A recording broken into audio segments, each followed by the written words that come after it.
This channel does not promote any violent, harmful or illegal activities. All content provided by this channel is meant for educational purpose only. কে বলেছে বলাটা অন্যায় হয়েছে অবশ্যই না জেনে তো বলা ঠিক না কারণ তখনও যখন ইয়ে ডিক্লেয়ার করেনি মানে ওর ডেথ ডিক্লেয়ার হয়নি তখন যে এবার যদি বলে থাকে এটা বলাটা ঠিক হয়নি কারণ বলা উচিত কি বডি দেখেনি আমি দূর থেকে দেখেছি দেখার মতো অবস্থায় ছিলাম ওই অ্যাসিস্ট্যান্ট ছিল উনি ওর বাবা মাকে আপনি ফোন করেন না আমি ফোন করি কারণ আমার তখন বলার মতো অবস্থা ছিল মনে হয়নি যে আপনি বিভাগীয় প্রধান কথা বলা লোকাল গার্জেন যখন বাবা মা এসেছে আমি নিজে বাবা মাকে ফোনে ওনারা দিয়েই কথা বলেছেন ওই অ্যাসিস্ট্যান্ট সুপার আপনি কথা বলেন আমি কথা একজন বলেই হলো জেনে গেল অভিযোগ উঠছে যে ফোনে বলা হয়েছিল আত্মহত্যা ফোনে বলা হয়েছিল শরীর খারাপ সেটা তো আমি ফোন করিনি আমি বলতে পারবো না কারণ তখন এত ভিড় ছিল মা বাবা আসার পর আপনি ওখানে ছিলেন বসিয়ে রাখা হয়েছে বাবা আসার পরে স্যার আপনি ওখানে ছিলেন 3 ঘন্টা বসিয়ে মা বাবা আসার পরে আমি এভাবে ঘুম দেওয়া যায় না সঙ্গে 3 ঘন্টা কি করছ তোমরা নিয়ে যাওয়ার পরে যখন ওই জায়গাটা পুলিশ এসে গেছে আমি বারবার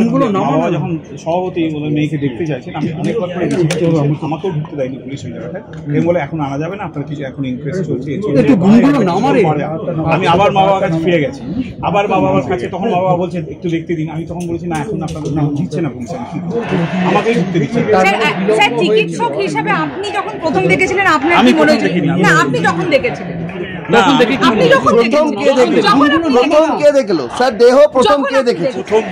দেখুন এটা আমাদের তরফ থেকে যে দেখেছিল আমার সাথে খবর দিয়েছিল তার নাম ডক্টর সুমিত্রা রায়তা প্রধান উনি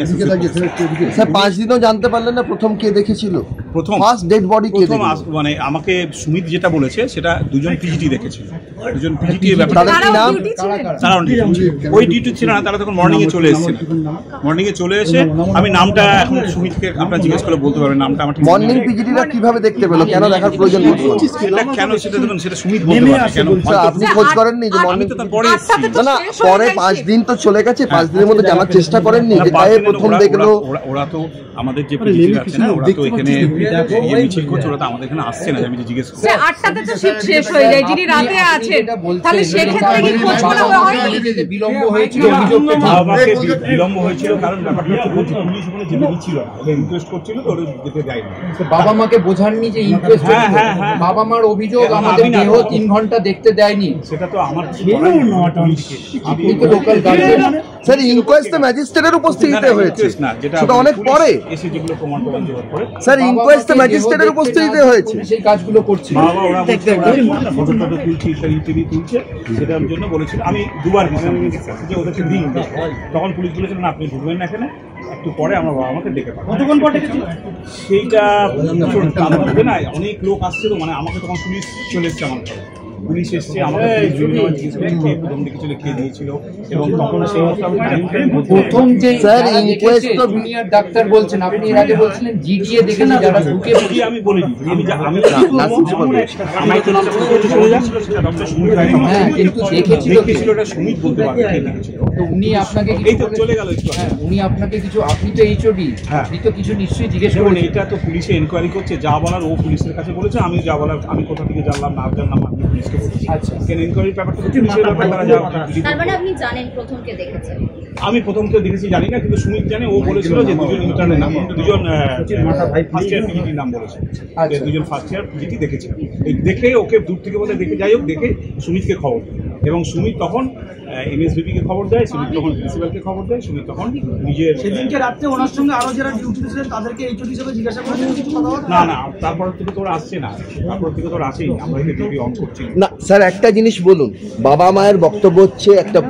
এই গোটা বিতর্কের যে আন্দোলন চলছে তার একটা প্রথম বড় কারণ যে বাড়ির পরিবারকে প্রথমেই জানিয়ে দেওয়া হলো সুসাইড আমি তো সেটাও আমি স্যার আপনার ঘটনাক্রম শুনে বলছেন আমি শুনছেন না আপনাকে আমি ঘটনাক্রম বলছি আপনি যা বললেন এতক্ষণ আপনি অ্যাসিস্ট্যান্ট সুপারের হাতে ফোন নাম্বার দিয়েছেন আপনি নিজে আমাদের মধ্যে কেউ একটা কালেক্ট করে দিয়েছিল আপনি বলেছেন অ্যাসিস্ট্যান্ট সুপারকে ফোন করার জন্য এটা মানছেন আপনি বলেছেন অ্যাসিস্ট্যান্ট সুপারকে ফোন করার জন্য আপনি ফোন করতে পারেননি আমি মানসিকভাবে বিপর্যস্ত ছিলাম মানসিকভাবে কথার মধ্যে ছিলাম না স্যার বুঝলাম 10-15 মিনিট স্যার বুঝলাম কিন্তু এই আত্মহত্যার কয়েনেজটা দৈপায়ন বিশ্বাস অ্যাসিস্ট্যান্ট সুপারের মুখে দিল কে কে বললো আত্মহত্যা? আমার ইখতিয়ারে পড়ে না। আমি আপনাদের যে আলোচনা হয়েছিল, আপনি যখন গেলেন, আপনাদের কি দেখে মনে হয়েছিল ফার্স্ট টাইম যেটা আত্মহত্যা হতে পারে? আমি আবার বলছি, আমি কিন্তু ডেড বডির সামনে যেতে স্যার, আপনার কলিগ দেখেছে, কি বলেছে? দেখেছিলেন কি অবস্থায়, মানে কখন আমি আপনার- স্যার, কেউ তো দেখেছে, সবাই দায় এড়াচ্ছে কি করে স্যার? যেটা আছে না, স্যার, কেউ কিছু দেখেননি, এটা হতে পারে? সুমিত দেখেছে, আমি বলছি তো আপনাকে, আমি দায়িত্ব নিয়ে বলছি, এটা সুমিত রায়তপাদার দেখেছেন। ডক্টর রায় তফাদার যখন দেখেছেন, তখন এই আত্মহত্যার তত্ত্বটা এলো কোথা থেকে? ডক্টর রায়তপাদার কাউকে বলেনি। তাহলে বাড়ির লোক কিভাবে? তাহলে বাড়ির লোককে কেন বলা হলো আত্মহত্যা? বাড়ির লোককে কে বলেছে সেটা বলাটা অন্যায় হয়েছে? অবশ্যই না জেনে দেওয়া বলা ঠিক না, কারণ তখনও যখন ডিক্লেয়ার করেনি, মানে ওর ডেথ ডিক্লেয়ার হয়নি, তখন যে এবার যদি বলে থাকে এটা বলাটা ঠিক হয়নি, আর বলা উচিত না। বডি দেখেনি? আমি দূর থেকে দেখেছি, দেখার মতো অবস্থায় ছিলাম। অভিযোগ হলো না কেন কোনো? বলছি আপনারা অভিযোগ করা হয়েছে তো। না না না না, কোর্টে বলা অধ্যক্ষ হয়েছে হসপিটাল কলেজ অধ্যক্ষ কোনো অভিযোগ করেননি, কোনো কর্তৃপক্ষ কোনো অভিযোগ করেনি। আপনি তো লোকাল গার্জেন। না, আমি যখন গেছি তারপরে পরেই এটা প্রিন্সিপাল স্যার এবং এসবিপি স্যার এবং যারা কলেজের এরা এসে গেছে, এবং এসে এই ব্যাপারটা আমার কিছু নেই। আমি একটা আপনার আর একটা জিনিস জানি নাকি, আমি এখানে হেড দিয়ে হয়েছি কিন্তু মাত্র 8 দিন। মানে আমার দুর্ভাগ্য 8 দিন, আমার দুর্ভাগ্য যে আমি মানে 8 দিনের মাথায় দুর্ভাগ্য যে একজন আমি ফিজিক্যালি মানে যখন ঘটনাটা ঘটলো তখন কতদিন হয়েছে আপনি? 8 দিন, 8 ডে, 1 তারিখে নিয়েছি 4। এবার আপনাকে বলছিলাম, আপনি অভিভাবক হিসেবে আপনার মাথায় কখনো আসেনি যে আপনার একজন মানে ওয়ার্ড যে যার কাস্টাডি আপনি নিয়েছেন সে মারা গেল, কোনো লিখিত অভিযোগ করবেন না? অভিযোগটা তো আমি জানি না, রিভিউতে তো খুব সম্ভবত অভিযোগগুলো নামানো নিচে আমি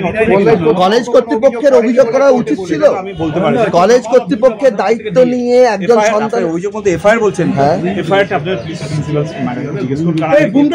আমার কিছু পরিবারকে বলা হলো আত্মহত্যা, পরিবারকে বলে দেওয়া হলো আত্মহত্যা, তখন অভিযোগ হলো না। আপনি একটা জিনিস বলুন, আপনারা তো প্রত্যেকে ডাক্তার, ওই বডি দেখে নিশ্চয়ই বুঝতে আমি বডি পেরেছিলেন। আপনি দেখেননি, বাকিরা তো বুঝতে পেরেছিল। সেই ক্ষেত্রে কেন সুইসাইড বলা হলো? আমাদের প্রশ্ন এটাই। বলেছে, শুধু আমি বলতে পারবো না। স্যার, সঞ্জয় রায় তাহলে অ্যাসিস্ট্যান্ট সুপারকে জিজ্ঞেস করুন, অ্যাসিস্ট্যান্ট সুপার বলেছি বলে।